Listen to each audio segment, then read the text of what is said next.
ইস, চেহারার কি অবস্থা হলো আমার। এই নে ধর। কি এটা? আর কে তুমি? এটা কি আছে? আমি তোমার ভবিষ্যৎ বলছি, একটু পরে তুমি আমার মতো হয়ে যাবে। ও তাই নাকি? দেখি তো কি আছে এখানে। বাক্সের মধ্যে কি আছে এটা?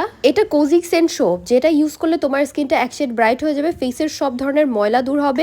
গন্ধটা দারুণ তো, চলো ব্যবহার করে দেখি তাহলে। এগুলো কোত্থেকে নিয়েছো তুমি? ফ্রান্সি কসমিক থেকে নিয়েছি। এই কম্বোটা ব্যবহার করে তোমার আর কোনো কিছু ব্যবহার করতে হবে না। ও তাই নাকি? দেখো সাবানটা ব্যবহার করে আমার স্কিনটা কতটা গ্লো করছে। এই কম্বোতে আছে থানাকা প্যাক, ওসোফি সিরাম, কোজিক সেন্ট সোপ আর একটা লিপ বাম। এই কম্বোটা ব্যবহার করে দেখো আমার স্কিনটা কতটা গ্লো করছে। থানাকা ব্যবহার করার পরে তো আরো গ্লো দেখবে তোমার ফেস, কারণ এটা ভিতর থেকে স্কিনটাকে ব্রাইট করতে অনেক হেল্প করে। লাস্ট হচ্ছে ওসোফি সিরামটা। এটা খুবই ভাইরাল একটা সিরাম, কারণ এটার কাজ অনেক অনেক ভালো। প্রত্যেকদিন এই কম্বোটা ব্যবহার করলে স্কিনটা ভেতর থেকে ব্রাইট হবে, স্কিনের প্রত্যেকটা সমস্যার সমাধান হয়ে এরকম সুন্দর স্কিন পেয়ে যাবে। আর দেরি না করে তোমরাও কিন্তু ক্রাশি কসমিক থেকে এই সুন্দর কম্বোটা অর্ডার করে স্কিনটাকে অনেক সুন্দর করে ফেলতে পারো। আল্লাহ হাফিজ, বাই বাই।